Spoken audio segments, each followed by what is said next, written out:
For all your medication and narcotic tracking needs, check out the LogRX app, created by career fire and EMS professionals. That's LogRX.com. This podcast is brought to you by Flex 7 from TenCate Protective Fabrics.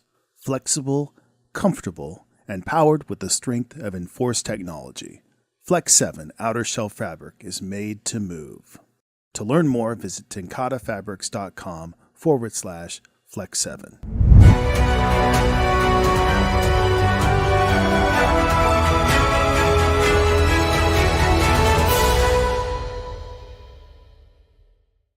Greetings and welcome to the Women in Fire radio show. Today we're going to be talking about the importance of attending conferences and having female firefighters in your agency.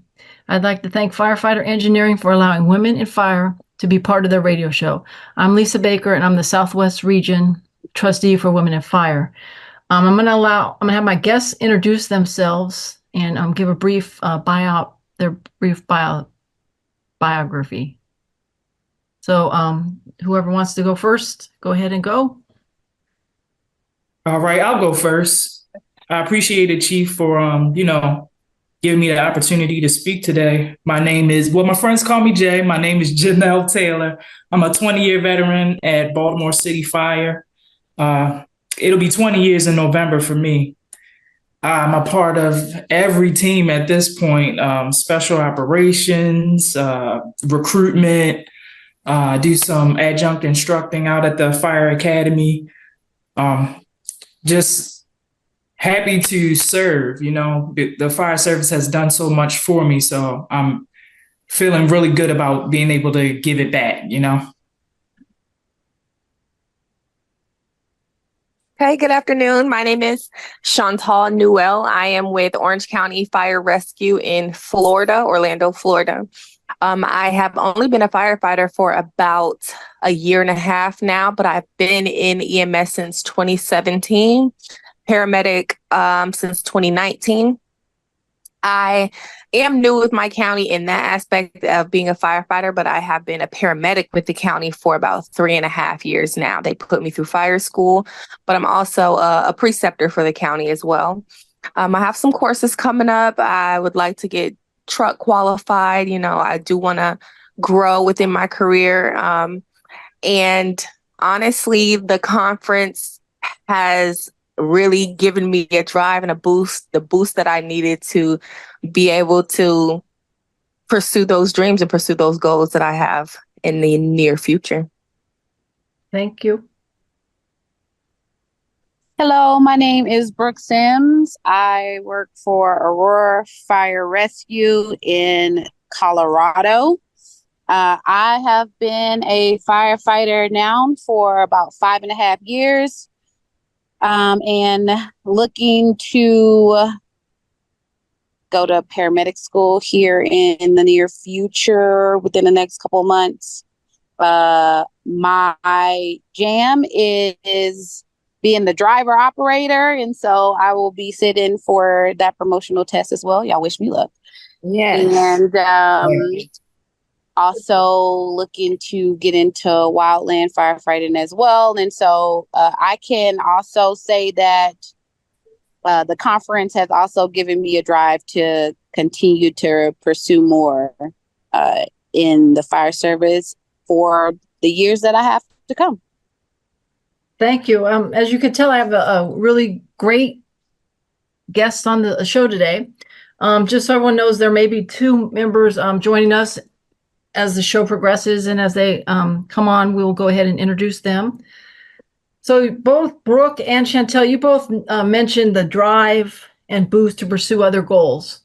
So Chantel, was this your first conference that you attended?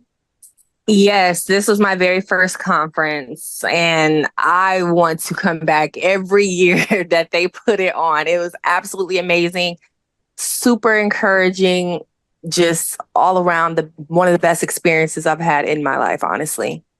So since it was your first conference, did you have any expectations coming into the conference of what you maybe expect or? Expectations? Honestly, when I was asked to attend, I was like, oh, a work conference. I'm going to be sitting in these conference rooms are going to be lecturing me, giving me all these stats about, women in fire and what we need to do and how we need to do it better and da da da da. I thought it was going to be something that I was going to need an energy drink for, but I'm sorry. Hold on one second. Construction here at the station. But I thought I was going to need an energy drink for, but when I say what I experienced blew my mind, because it was simply the opposite. It was fellowship, camaraderie. It was encouragement. It was a push, that boost, that motion, and that excitement that I really, really, really needed. And I definitely did not expect that. So if you have one takeaway from the conference, what would it be? Ooh, one takeaway. That women are needed, that we are needed and we are valued. I honestly can say I didn't really feel that prior to attending. The representation that I was able to come across while I was there really enlightened me, hearing their stories, hearing what they had to go through and how they pursued their dreams to get to where they are, running departments and so on and so forth, and bringing up those ones behind them, and being that representation for those young ones in the community, and seeing how they were able to look up to others as well to help them get to where they are. It really, really inspired me. So I would say that really was my number one thing I could take away from it. And Chantel, you just made a good point, because approximately only 9% of the fire service today is composed of female firefighters, and that includes volunteer as well as paid firefighters. And as we know, being a female in a male-dominated profession does come with some challenges. And we probably all know the challenges could range from anywhere from harassment and sexism to the lack of research about health issues and cancer risks. Yes. So Chantel, you were at the vendor booth, and a trustee, Katie, asked you a question can you share the question you answered? It pertained to Brooke, so both of you could kind of chime in on this, but the answer was just amazing. And making me smile already. It really touched my heart what you said, and that's part of what the Women in Fire conference is all about. So if you feel comfortable sharing what you shared at the Yes, of course. Honestly, like I said, I came into this, or I got sent to this conference, and I did not expect I didn't expect much, to be honest. I expected, like I said, to be sitting in a conference room trying to listen to the stats and what I need to be doing to progress and make it better. But my takeaway, that camaraderie, that fellowship that I was able to acquire, Brooke had such a great part in it. So being able to meet Brooke and another firefighter in her county, Kat, they allowed me to feel that sisterhood. They allowed me to feel that compassion, that they gave me somebody to look up to, for sure. I'm new in the department. I'm new to this role in my department. And seeing them and what they're striving to be, and obtaining literally lifelong friendships, what I can say will be a lifelong friendship. I said this to them. I said they adopted me as their little sister. They just don't know it yet. So meeting Brooke, meeting Kat, one of the best experiences. They're such down-to-earth people, and I'm just grateful that I could be a part of their sisterhood, even from many, many, many, many states away. Ooh, honey, I'm so glad that this is not a video and just audio. You can't be having me be all emotional on the camera.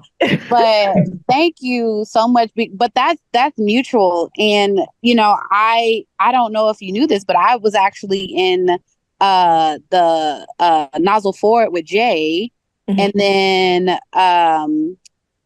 we just had a good old time. met and just went to a dinner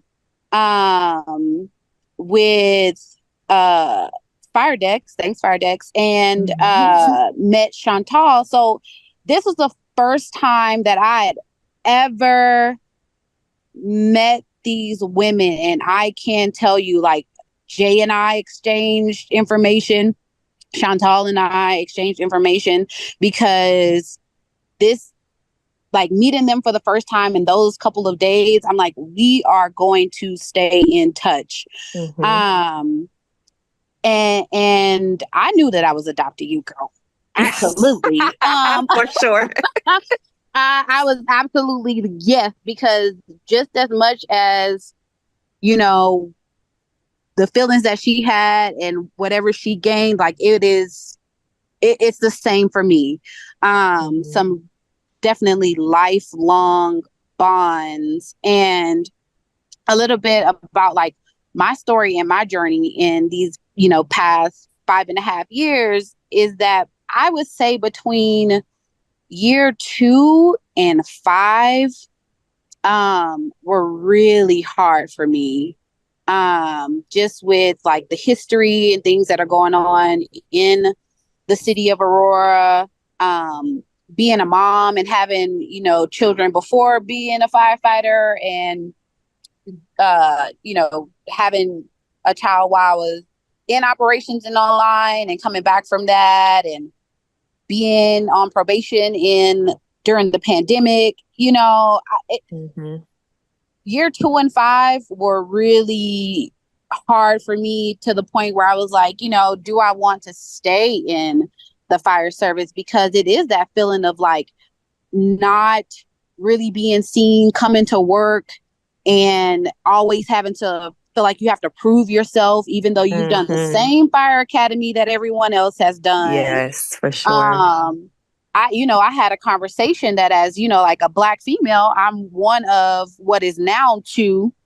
There used to be 3 of us, but I came in and, you know, my hair is coarser and I never wore a helmet all the time. So, you know, I shared my story that, you know, I ended up having to cut my hair, which is my crown, because I felt like that was my only option, because there was no one really in the fire service at the time that looked like me. Right. And so, like, not having, you know, the helmet and the equipment. And so just over the last, you know, couple of years, those things just kind of building up and not feeling supported in the way that I'm just like, you know, this is the 2000, this is 2020, you know, all of these things, like, you know. And so going to the conference and meeting all of these women and then hearing their struggle, it also humbled me, because, you know, it also humbled me that, you know, like, women are and have had these struggles, but there are women in the fire service that are doing some amazing things.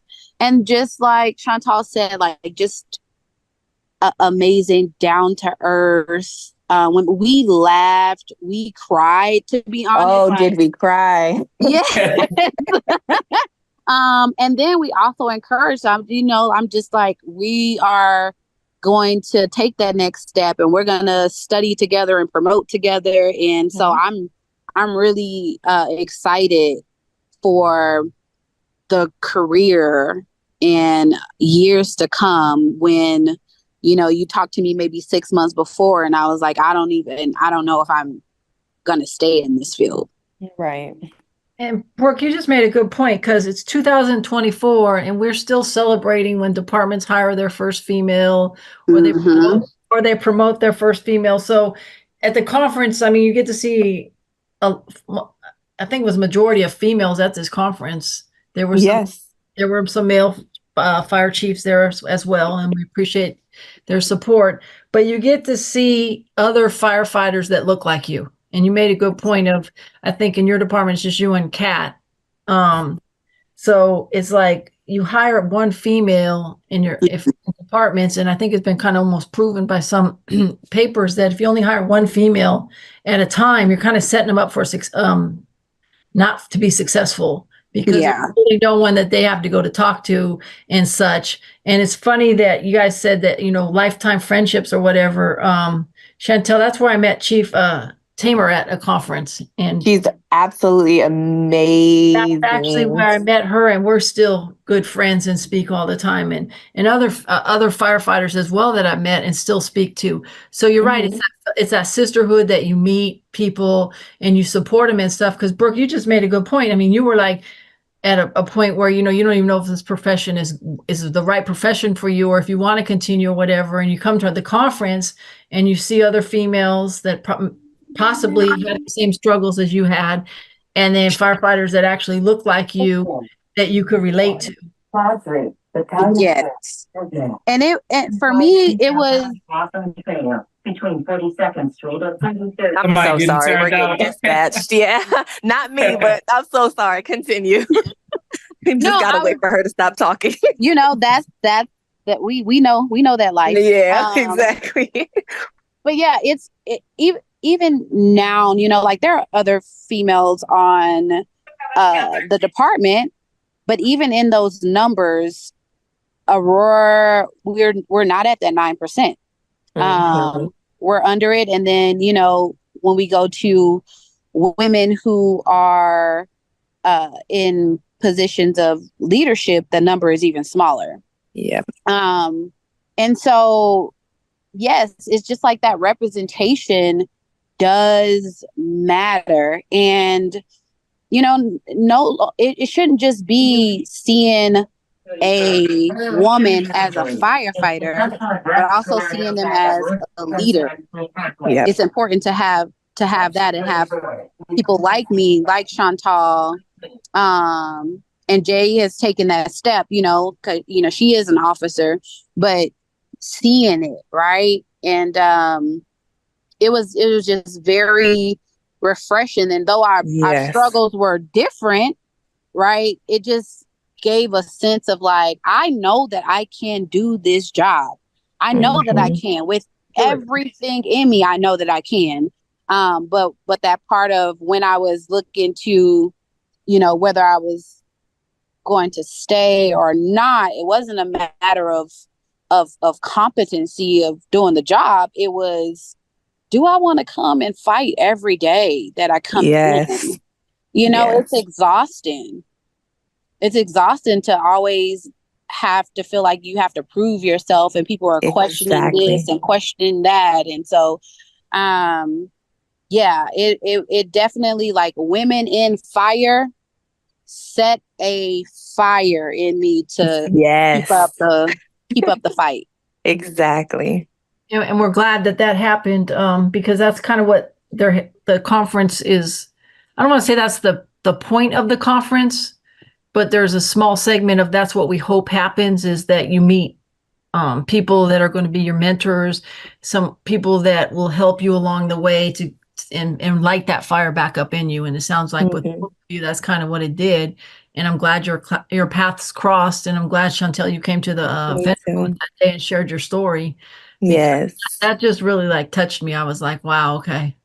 Thank you so much. Yes, it really did. And yes, me and Brooke are from two different areas, but we also shared a similar, experience. Yeah, my department is maybe 3 or 4 times the size of hers, but women here in our department equal to about 9%. And then African American women, I can maybe count on one hand. So with that being said, when Brooke was expressing herself about how her helmet fits and how her gear fits. And I was like, yo, me too. Like, I have to come in and make sure I adjust my helmet appropriately so I can do my job throughout the day. And Brooke was just saying how, like, most women don't even understand what we're saying when we say that. And I was like, exactly. So finding somebody who can relate to me on different levels, not only just being a woman in this career, but a woman with, extra hair or different texture or whatever the case may be, it definitely helped opened my eyes that I'm not the only one struggling.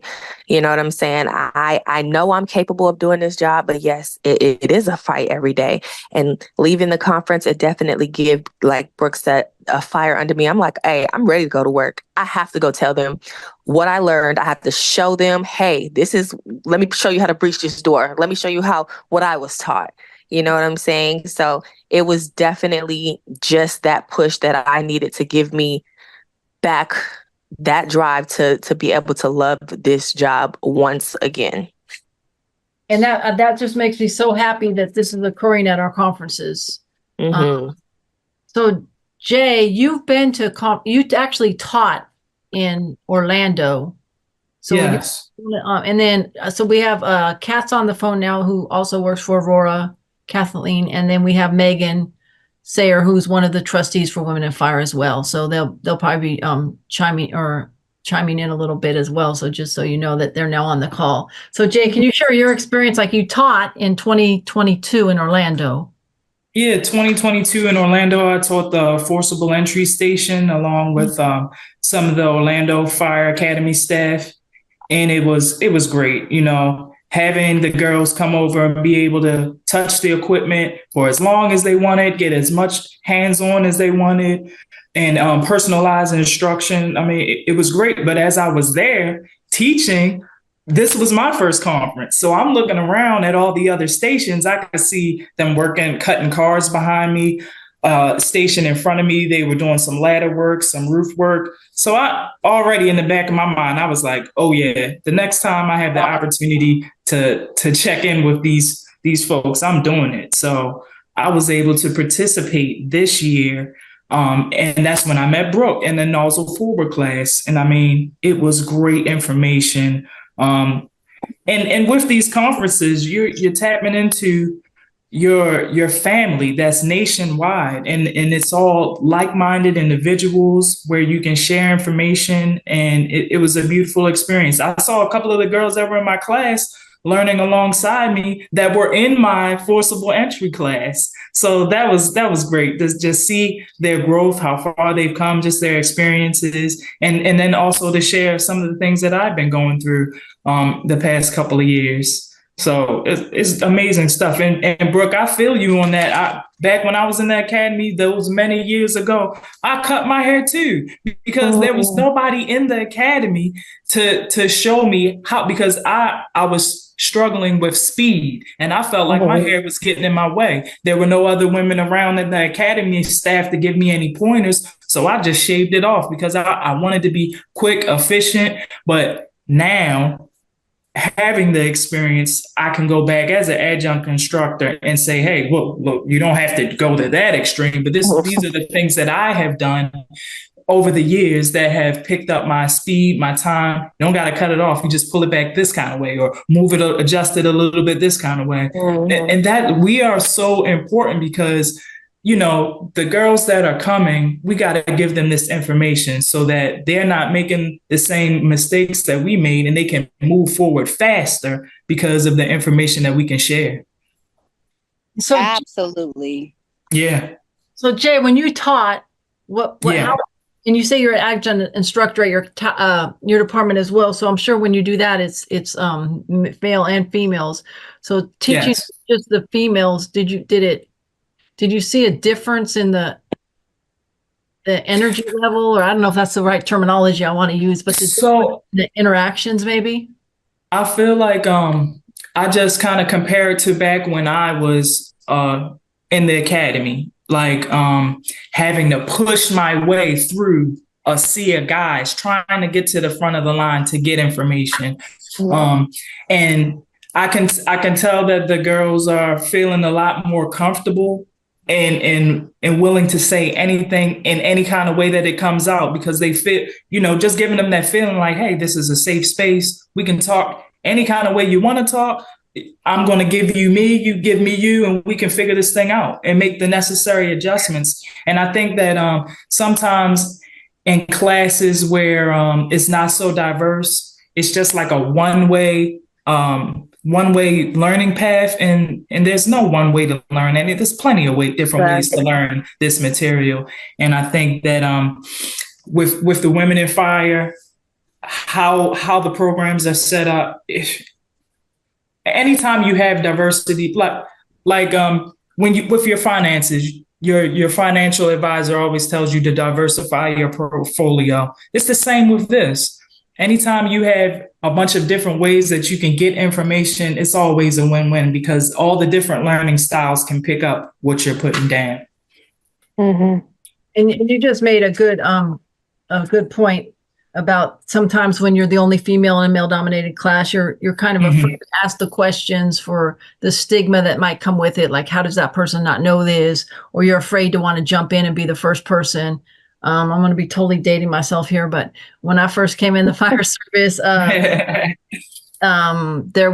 would go to conferences because I had the mindset of, I want to be the best firefighter, to progress through the ranks.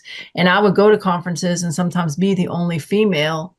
And I was that one that I was kind of like afraid to ask but I got to the point where it's like, I'm paying the same amount of money.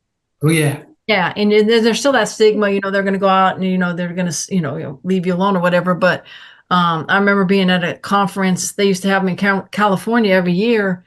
And another female firefighter was in the class and the guy said, Rick. And so she didn't, maybe it was called Rick in her department. I'm not sure. And it raised her hand and said, well, what is RIT?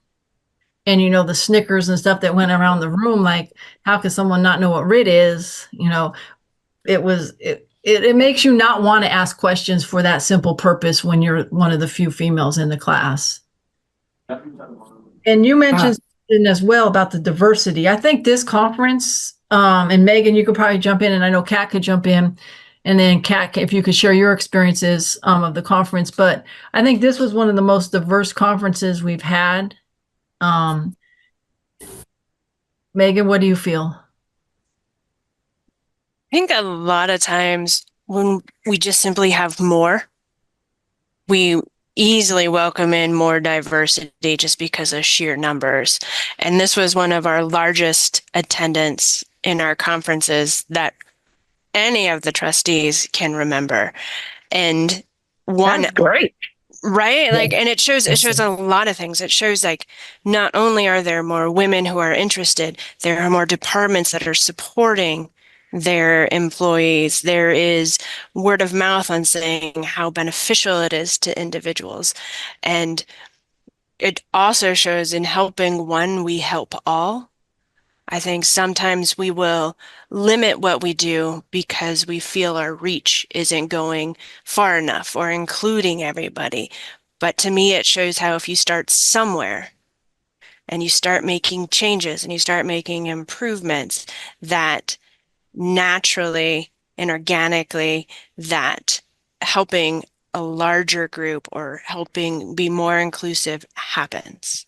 And so yeah, but naturally through the progression of my time with women in fire, you see that growth. And with that growth, you see those different unique individuals coming through and participating.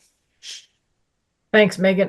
Kat, I know you've attended a few conferences. Can you share your experiences with this conference, as past conferences, or? The past conference was the one. Can you guys hear me okay? Yes, ma'am. Yes. Okay, because I'll probably click in and out because of where we're located. The first conference, Lisa, you and I attended, what I recall is not being a lot of representation of myself. And this conference was huge. And I said that to many people. I was like, it's always nice to not only just be a female, but a female of color, to be able to see that representation. What I will say and what my experiences have said, what I've seen is, and if it was a little bit here, what I'd like to see differently is women can be harder on each other. But I have also encountered some of the women in this one, as well as the others, not as welcoming sometimes, not as much as taking that. I believe in this. If I'm going to climb up a ladder, I don't feel like I have to wait for a firefighter of any ranks to come up and say something, because even at the firefighter and paramedic level, as a female as well, we still look up to people above us. And sometimes I think it's great to be at these conferences, to walk up to these young women and say, hey, nice to meet you, who you are, to engage more with others other than just that, the battalion chiefs, deputy chiefs, if that makes sense. But I thought it was great to see the representation. I thought it was great for us to interact. Back in the past, again, that was what I didn't see. But is it because it was a perfect area of where California is that we can meet places like that? But that's the only part that I can chime in about. Is it because our nation has been changing and us women have been seeing our voices and bringing our voices and making those stances that we're able to have this kind of turnout, as well as women wanting to come in and teach? It was very nice to see the women teaching. I love that part of it, that we have our men engaging as well with us. I guess I can share, and Brooke, chime in if you want, and I won't say what department it was, but they returned.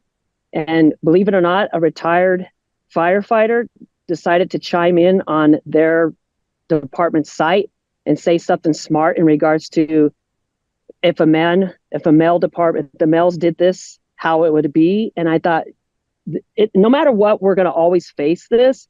But I thought one of those young women who attended this stood up and used her voice. And I was so proud of seeing how she responded in such a responsible, respectful manner. And I was just like, this is what the conference did, isn't it? This is what it does. It lets them know that you're not alone.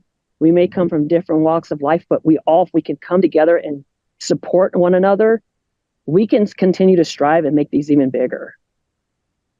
Absolutely. Yeah. And it's a question of, would that individual have the fire? But I think that knowing that you have other women behind you, it makes a difference to be able to stand in that. And I do want to say that, yes, there is a, there is a, having numbers, right? If you have more numbers, yes, you would have the diversity, but I also kind of disagree with that, because I feel like if I didn't have a good time, if I didn't have a good experience, word of mouth is huge, right? And so, yes, because of my experience, I have already gone back and I have told women on the department, I had such a good time. Next year, we're going to be in Austin. Let's go. Let's have more than two of us show. But it's also, for me, I look at women of color as well. And if I didn't feel like I had those experiences or could have that support, or was just in that spot where I wasn't supported, and because of the experience that I have have had as a woman of color, I would not share with another woman of color and want her to go through those same struggles. So yes, it's the numbers, but it's also the experience. I want women in fire to know that the numbers are great, but having the platform and the right women and sharing the stories. Chief Jonah Olson's class was one of my favorites. Just because it wasn't a it wasn't these steps, right? It was a conversation.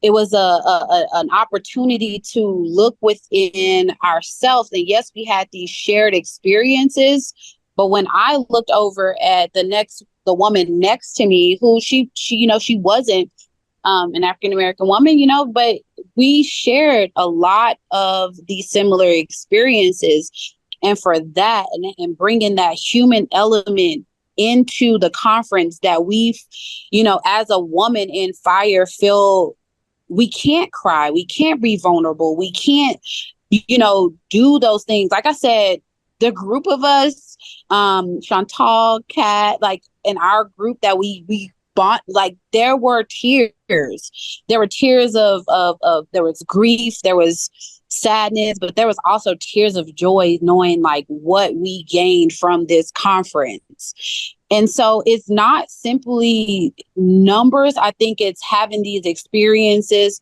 and the quality of women that, like Kat said, will look back and reach back and introduce themselves and bring the women behind us into these spaces where they feel safe, where they feel seen, where they feel heard. And so numbers do matter, but the experience and the platform and the opportunities that women in fire created and provided were everything.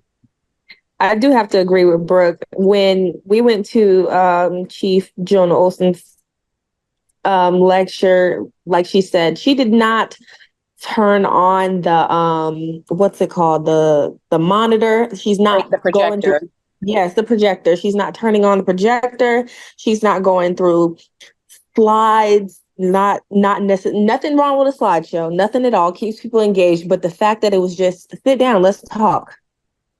Have you ever experienced this? Raise your hand. You know, look around you. You're not alone. Turn to your partner, turn to somebody next to you and talk to them. Let them know how you felt when you, not what you thought, not what you were thinking about, nothing like that. Oh, tell them how you felt, what you genuinely felt when you heard this, and this, or when you experienced this, and this. When I say tears were shared amongst us, and she began to cry, that made me cry even harder, of course. But like, it was just such an experience. The platform, the space, the environment. You know, like Brooke said, you can't always be vulnerable or express yourself in your department or with your fellow crew, you know, unless you have that relationship with them. But then they're going to view us as, oh, you know, she's being emotional again. You know, you don't want to be perceived as such. So the conference really allowed for that platform, for it to just be us, for it to be comfortable, for it, like Brooke said, safe, so we can be vulnerable, we can be raw and not feel judged or feel looked at differently, you know, because we are being emotional. So it was super, super, super amazing.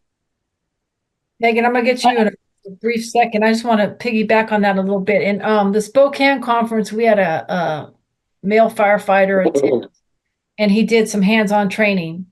And after the conference, after the class, he shared with a few of us. Megan, you might have been there when he shared it. That he now understood how women feel when they're the only female in a class, because he was the only male in the class. So he said it really brought like light to him, and he was gonna. Haven't seen him since, but I don't know if he went back and shared that with other male firefighters. But I thought that took a lot of courage for him to admit that being the only male, he now understood how it felt being the only female in a class when he was the only male in the class. So Megan, did you had your hand up. Did you have something? I had my hand up several times. As listening to folks share their experience, right? It's like epiphany, light bulb, all these thoughts and like things that connect for me. And one of the things is, as we have these conferences and we are empowering women to show their skills, teach their skills, feel safe in learning, that it also reminds me that sometimes we are our own worst enemies. I don't know how many times coming through my career focusing on women-specific issues within wildland fire, because that's what I do is wildland, that, right, there's always the question, why are you focusing on women? Why is that? That woman's totally fine with that. And it just, this idea that so many of us are coming to the table and coming to these events as being the only woman, being the token individual at our departments, at our stations, on our units. And that for so many of us, and particularly my personal opinion is in older generations, to get where we have gotten, we had to blend in. We had to agree. We had to whitewash who we were. We had to keep in our amazingness and all our uniqueness that made us who we were, just so that we can get along in a system that didn't accept us. And hearing some of those comments reminds me like there's a lot of people that's still their reality. In order for them to move forward, in order for them to progress and advance, they have to blend in rather than stand out. And then you see that when they come into an environment where there are more similarities and more ways they can identify with people, because they're so used to being the one representing all of us, that they have this super high standard, because like it's that idea of, oh my gosh, there's so few of us. We all have to be amazing and excellent just to be considered half as good. And so we judge, or we can judge really harshly. And so it's right, like that, to me, that's always one of our biggest challenges is the cultural aspect. Like we can come up with policies, we can provide opportunities, but if we're still operating in an environment where we feel we have to change ourselves in order to fit in, to change ourselves in order to progress or advance or to feel valued or to have our contributions being seen as equal, then I think that's a monumental challenge to overcome, and that it's going to be the thing that will keep holding us back is our own selves. And I have no magic answer for it, but it's one of those things like you see in the positivity of a conference like this, where there are so many people who are feeding off of the motivation, the inspiration, the aspirations, that you can still see we still have a ways to go to get to where we really want to be. And yeah, those are my words. That's all I got.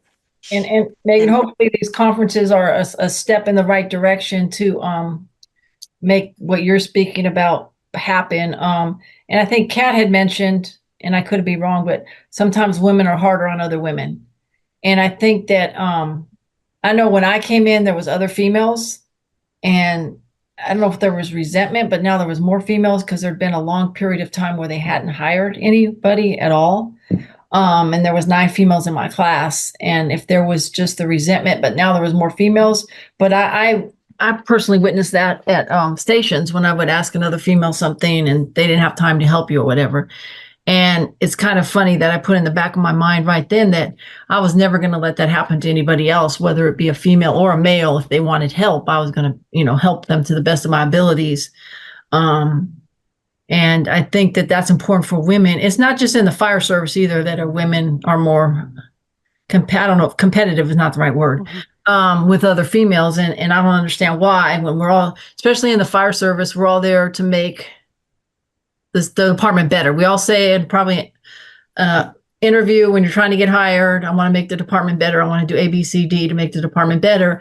And now you have that job and you're really not living by what you said in that interview. And I'm sure we've all seen it before where, people come in and I mean, they're on probation and they're one person, and 12 months, 18 months later, they're off probation and you don't even know who that person is anymore because they've totally changed their whole persona to fit in, as Megan kind of said, to fit in, to want to be liked. And Jay and I were having this conversation before the call started, to fit in and want to be liked. So I think that hopefully this conference and makes some women think that I don't need to fit in and be liked. I need to know how to do my job and be competent in that job and bring other females along with me that they could be better as well. So I like that. I think it was you, Brooke, who said you went back to your department and talked to the other females in the department about the importance of attending conferences and such.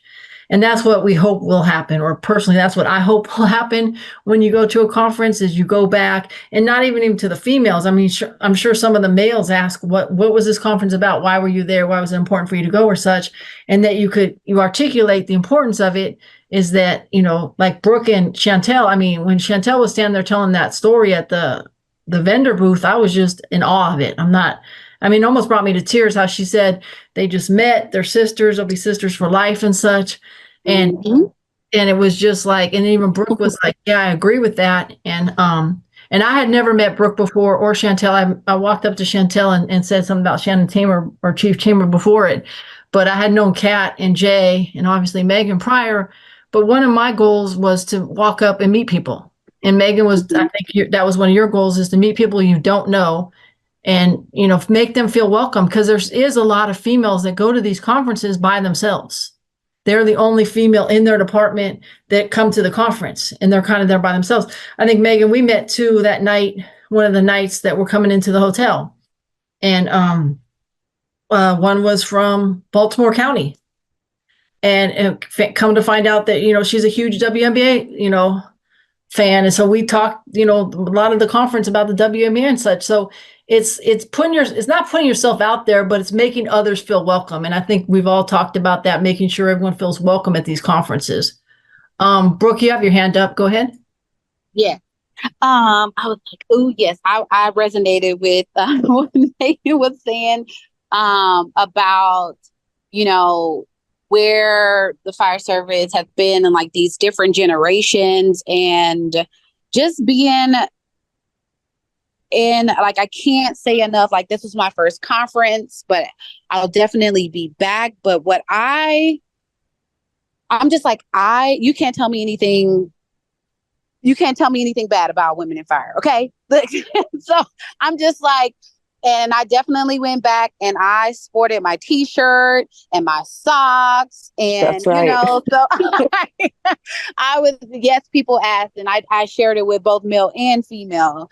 And if there's anything and like a takeaway for me, and this is from a woman in fire, being able to have this platform and to attend this conference and be with other women, I would say the tagline would be for the fire service as a whole to get ready. Get ready for these women to feel supported. I mean, because we can do the job, and we do.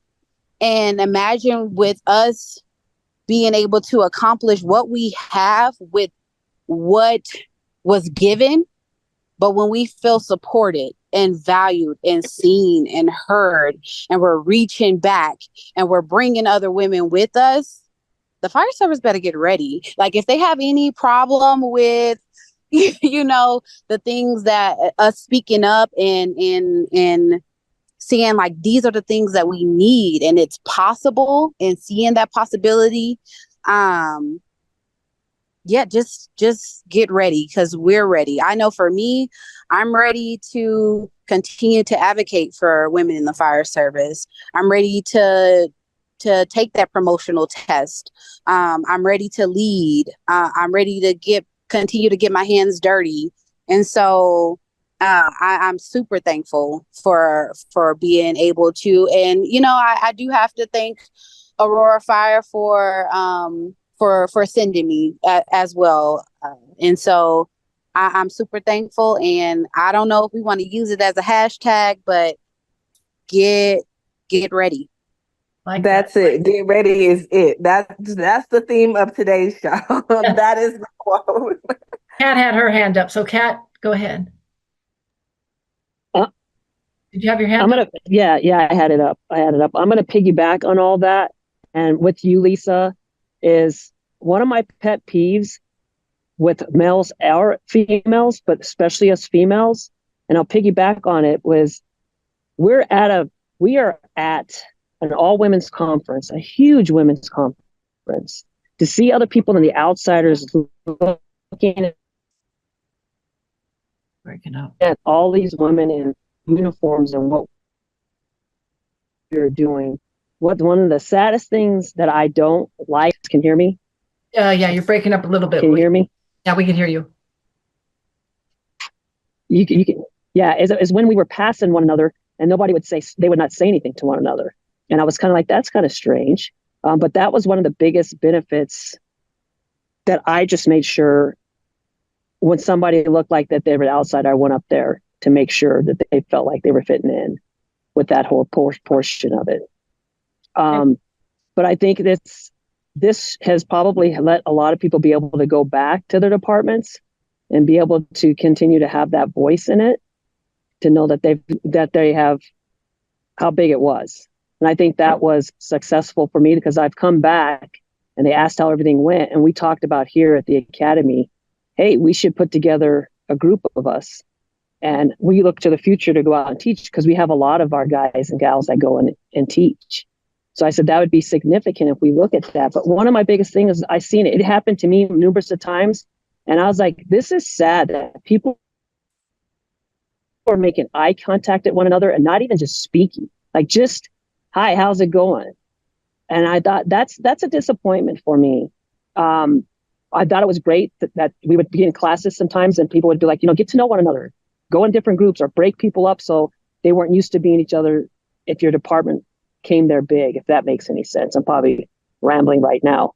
But yeah, that for me is the only thing that I can say is acknowledge one another. But we as women sometimes can be our own detrimental to the part of not knowing how to engage with one another because of our past experiences. But to know that we're okay to look at one another, empower one another, walk by and say hi. Hey, where are you from?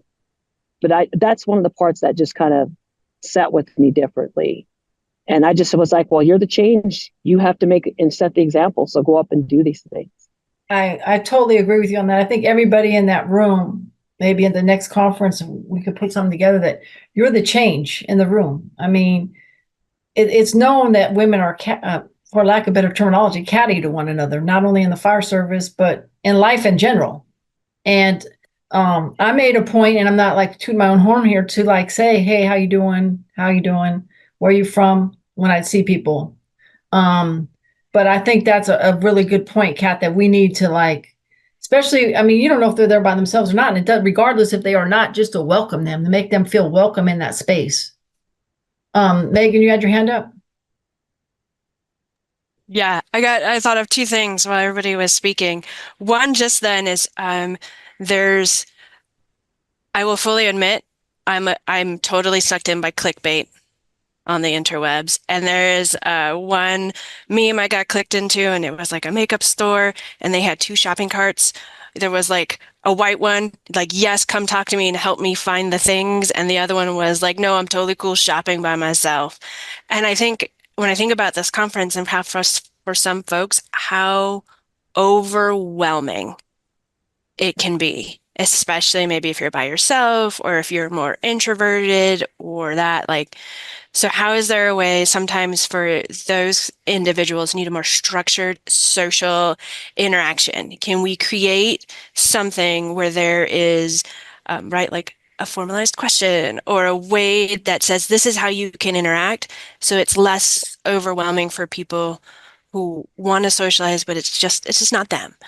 And then at the same time also like thinking about like, hey, I'm just absorbing it right now. Some sort of sticker indicator, like, just let me observe for this moment. I'll chat with you later. But the other thing that's a fantastic idea.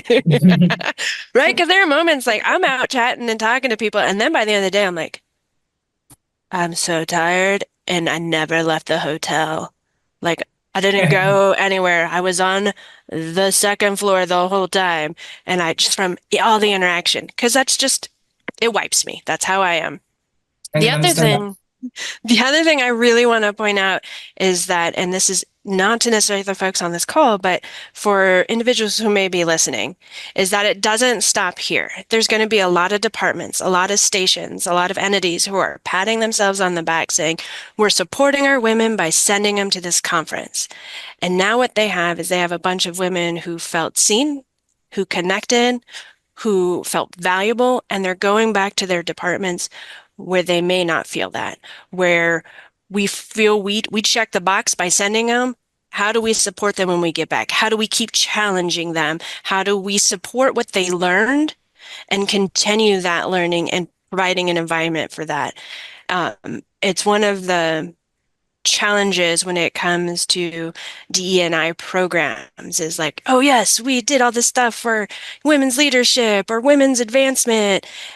But then when they come back, there's no follow through with those efforts.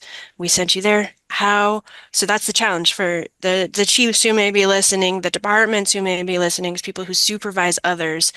How do you continue to build on what they started at the conference, and how do you support that on your home unit so that they feel valued, they feel seen, they maintain that connection and that motivation to keep going, to contribute, to advance. So just laying it out there. There's the challenge. Mic drop. Well, Baltimore City has a smaller Women in Fire chapter. We call ourselves Phoenix. We meet whenever we want to meet, but mostly we meet once a month with our chief of the fire department and discuss whatever topics that we feel that we need to bring to the table. Now, there's a group of us, and we encourage each other to reach out to other females that are in the department, because they don't necessarily have to be in the group, but we want their ideas so that we bring that to our group and discuss them and then move them up if needed, if need be, because there are some things that we can't handle on our level. So we have to push it up to the higher chains of command to tackle some of these issues. And I found great value in it. And we're always actively recruiting. And, I just take it personally to always reach out to all the girls. When I first started, I could count all the females in my department on my hand, and that was 20 years ago. Now, I run into girls all the time and have no idea who they are, and it puts a smile on my face and it makes me feel all warm and fuzzy inside. But, we're just constantly out there trying to reach out to the girls, to the guys, and just letting them know that we're here to support them, because also, even with the guys who come and talk to us, some of their issues are our issues, and we can all bring all of these issues up because we have that avenue to speak with the chief. So that's just something that we do over in Baltimore. Yeah, I think Kat and Chantel's had their hand up. Chantel? Yes, I wanted to bring out the fact that, we definitely did. I came with 2 other women, so it's 3 of us total, and with my department. And so thanks to Chief Shannon Teemer. And so we got back and we got an email from one of our chiefs here in the department. He was like, hey, I know you went. I want to hear your takeaway. He wrote us an email, and I was like, I would love to give you my takeaway. I came back already pumped up and exciting and loving everything that I was able to absorb and learn.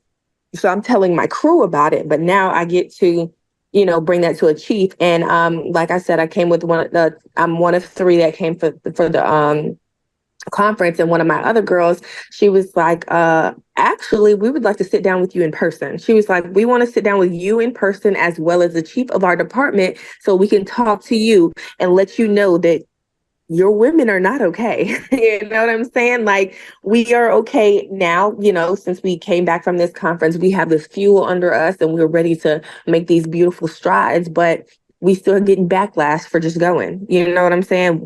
We get the what about me's, or what about us? And they're only firefighters. What about where's the higher up representation? So it was the simple fact of the matter of, we were like, yeah, we want to sit down face to face. An email will not do this conference justice. Everything that we have taken from this conference, we want to tell you face to face so you can feel our passion, so you can feel our words, and so you can understand where we're coming from and what we've experienced. So we are very excited about those things to come. And they also offered us to sit on a conference or even a committee for next year regarding our department. So we're really excited about, the steps that we can take in the future. So, Kat, did you have your hand up again, or? Kat? Maybe not. So we're just about out of time. So I just want to close with